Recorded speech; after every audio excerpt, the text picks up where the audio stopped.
আসসালামু আলাইকুম। মই মনোৱাৰ হোসেন। আপোনালোকক পুনৰ স্বাগতম জনাইছোঁ মিক্স টেলেণ্ট চেনেলত। আপোনালোকৰ বাবে পুনৰ লৈ আহিছোঁ এটা নতুন কবিতা। কবিতাটোৰ নাম ৰাতিৰ পৰাত জ্বলা বাতি। আহক আগবাঢ়ো। কবিতাৰ লিখক মনোৱাৰ হোসেন। ৰাতি ৰাতি নাই কোনো বাতি, এন্ধাৰৰ ৰাতিত জ্বলালে ইলেক্ট্ৰনিক বাতি। আলোকিত হয় যেন চকুৰ মণি, ৰাতি নাথাকি আলো যেন হয় দিনৰ বাতি।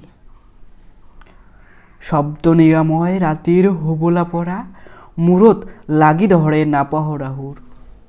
ৰাতিৰ আলোত বাতিৰ পৰা কিমান মজা নহয়নে বাৰু?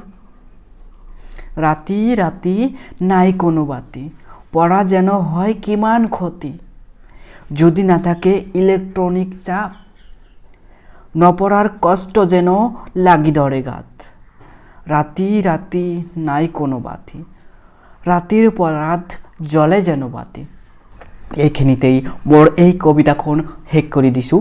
যদি ভাল লাগি থাকে তেনেহ'লে কমেণ্ট বক্সত কমেণ্ট কৰি মন্তব্য দিব আৰু লাইক শ্বেয়াৰ কৰিবলৈ নাপাহৰিব।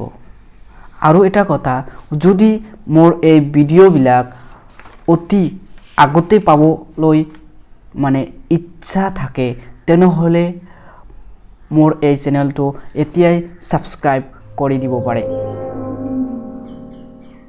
ধন্যবাদ মোৰ এই কবিতাখন আপোনালোকক ভালদৰে শুনাৰ বাবে। আপোনালোকৰ দিনটো শুভ হওক। খোদা হাফেজ।